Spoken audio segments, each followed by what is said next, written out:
This is it, you guys. RFK Jr. may just have changed the course of the presidential election as he drops out of the race. He torches Democrats along the way. And, well, he endorses former President Donald Trump, all in one fatal swoop.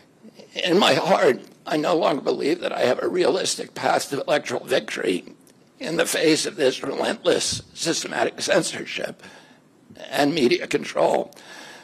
So I cannot in good conscience ask my staff and volunteers to keep working their long hours or ask my donors to keep giving when I cannot honestly tell them that I have a real path to the White House.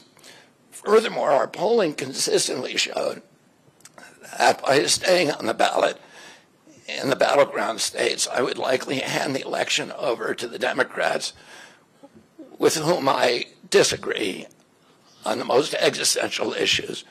The chronic disease crisis was one of the primary reasons for my running for president, along with ending censorship in the Ukraine war.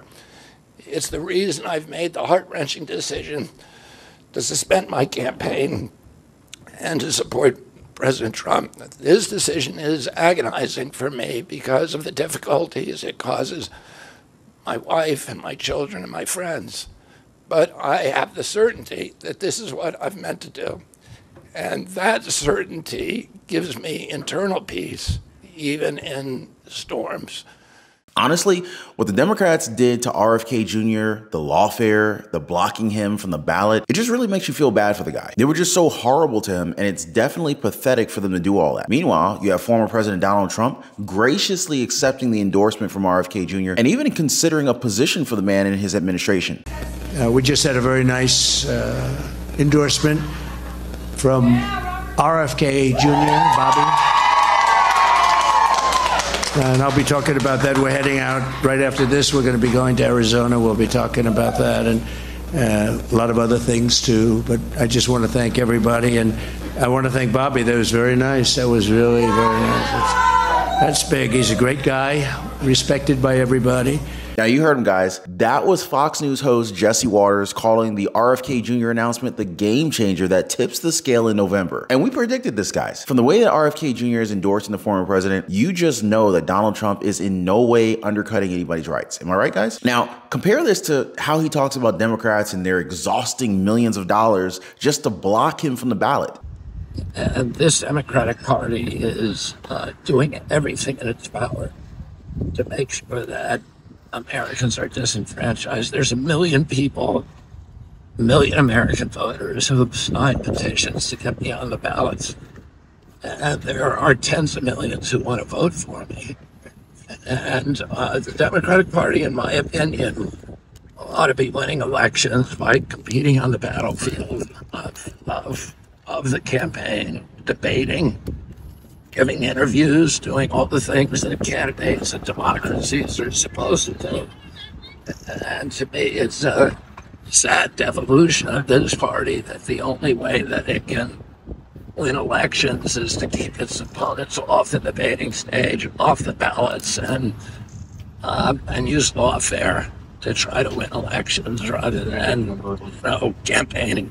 Bottom line, Democrats treated RFK Jr. terribly, and that's an understatement too. Withholding security, not allowing him ballot access, forcing him out, then using lawfare against him. But seriously, guys, I think they're just helping Donald Trump draft his dream team pretty soon. But seriously, guys, independent presidential candidate RFK Jr. suspending his campaign could really shake up the election results in the key battleground states, as former President Donald Trump and Vice President Kamala Harris are polling neck and neck right now in the fight to get to the 270 electoral votes in any way possible. So Kennedy is polling at an average of 5% nationally, according to Real Clear Politics. And you guys have seen the polls. 5% may not sound like a whole heck of a lot, but the relatively small amount of support could be enough to impact the race on its face as it stands. Now, of course, the Kennedy factor will ultimately be determined by just how many of his supporters decide to vote for Donald Trump and how forceful his endorsement is going to be, instead of just sitting out the election or voting for Harris. So Dave Wasserman, a senior editor and elections analyst at the nonpartisan Cook Political Report said that most of Kennedy's left-leaning support had already dispersed to Harris, so this could already represent a meaningful benefit for Donald Trump. He mentioned how we're talking probably just a fraction of a point in terms of battleground states, but then again, according to Wasserman, campaigns would spend hundreds of millions of dollars just for that fraction of a point, given how tight the margins are in these battleground states right now. Not to mention, this RFK Jr announcement could effectively end the honeymoon period for Kamala Harris that she's having right now with mainstream media. Now, as Wasserman put it, it's really tough to imagine a more favorable news environment than the one that Kamala Harris has recently enjoyed this past month, which is a reason to be cautious about her standing in the race. He says that Harris is still a far cry from where the Biden-Harris ticket was polling at this point just 4 years ago. Another pollster, Chris Lane from Signal, said that his right-of-center outfit's most recent national survey showed among swing voters who will ultimately decide this election, 16% indicated that they're going to vote for RFK, or at least they were going to vote for RFK. And with margins in battleground states being razor thin, that 16% could easily represent the difference between winning and losing a state. Now, according to Lane, RFK encouraging his supporters to vote for Trump could have massive impact and change the calculus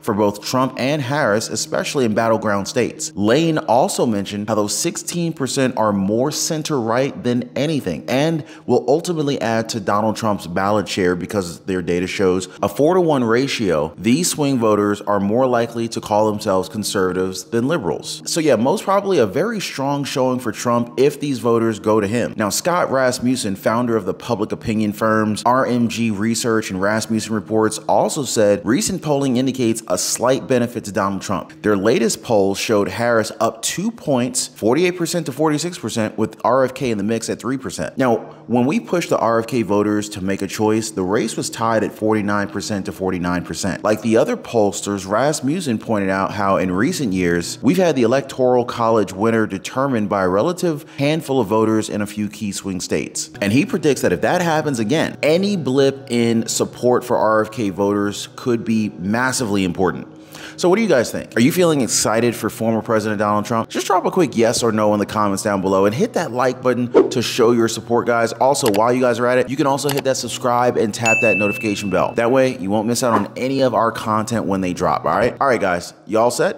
All right, let's dive in. So independent presidential candidate Robert F. Kennedy Jr., he talked about how the Democratic Party waged continual legal warfare against former President Donald Trump and him and ran a sham primary. He said that he no longer believes that he has a realistic path of electoral victory in the face of this relentless systemic censorship and media control. And it's true, guys. If you guys have been watching the news like we have for months, President Joe Biden's campaign and the Democratic National Committee have been ultimately hammering Kennedy, calling him a potential spoiler whose supporters could hand Donald Trump a presidential election victory in November. Now, guys, despite this, Kennedy didn't back down and kept up his challenge right up to when Joe Biden announced that he wouldn't run again, and then he threw his support behind Harris. Kennedy was not too pleased about this, sharing that Vice President Kamala Harris declined to meet or even speak with him. Kennedy has also been vocal in his critique of the Democratic Party, describing it as the party of war, censorship, corruption, big pharma, big tech, big AG, and big money. He also accused the DNC of launching a continual legal warfare campaign against both Donald Trump and him. He mentioned how each time your volunteers turned in those towering boxes of signatures needed to get on the ballot, the DNC dragged them into court, state after state, attempting to erase their work and disappear with the will of the voters which signed these petitions. He further claimed that the DNC deployed DNC-aligned judges to throw me and other candidates off the ballot and to throw President Trump in jail. Needless to say, guys, Kennedy and his running mate Nicole Shanahan have found it very tough to get on the ballot across country, with New York State recently shutting them out completely, blocking ballot access to the independent campaign altogether on August 12th. Now, Shanahan had pointed out that their campaign is fighting an uphill battle as they're facing no fewer than 9 lawsuits with the Democratic Party across several states, including Nevada, North Carolina, Delaware, and New Jersey. Meanwhile, she noted Donald Trump is dealing with his own set of 6 legal battles brought on by Democrats. Shanahan criticized what she views as the Democrats' standard playbook for winning elections, a strategy that she argues leads to famine, sickness, and civil war. That's why, according to Shanahan, the country is ready for an administration that represents unity. In fact, it was Shanahan who sparked headlines by saying in a podcast interview that the campaign was considering whether to join forces with Donald Trump to prevent the possibility of Vice President Kamala Harris winning the 2024 election. But true enough, guys, that's what we just saw today in this RFK Jr. announcement. Kennedy and Donald Trump's relationship started to warm up earlier this year, and they even had a personal conversation last month following an assassination attempt on Trump. They met in person the next day. Kennedy shared that a series of long, intense discussions. He was surprised to discover that they are aligned on many key issues and those meetings. And we've heard former President Donald Trump talk highly of him as well. Even before the formal announcement of RFK Jr. dropping out, Trump said that he would be honored by the endorsement and that RFK Jr. has his heart in the right place. Meanwhile, Donald Trump's running mate, Senator J.D. Vance of Ohio, mentioned on Fox News that he had hoped Kennedy endorses the president, gets on the team, because this is about saving this country. But let's be real here, guys. It wasn't just a matter of friendship and good vibes that the RFK Jr.'s endorsement offering former President Donald Trump offers. It was strategic as well, considering how his campaign has just been struggling lately. The last event his campaign hosted was on July 9th in Freeport, Maine. His polling numbers had been dwindling from the teens, and most recent Fox News national polls from August showed him at just 6% support. His campaign finances were also dwindling, with just $3.9 million on hand at the start of July and nearly $3.5 million in debt. The Democrats stayed true to form. Instead of showing the man some compassion, they basically trashed him and tried getting his supporters to their side. But let me read you guys the exact words from the DNC senior advisor Mary Beth Cahill following Kennedy's speech. The more voters learned about RFK Jr., the less that they liked them. Donald Trump isn't earning an endorsement that's going to help build support. He's inheriting the baggage of a failed fringe candidate.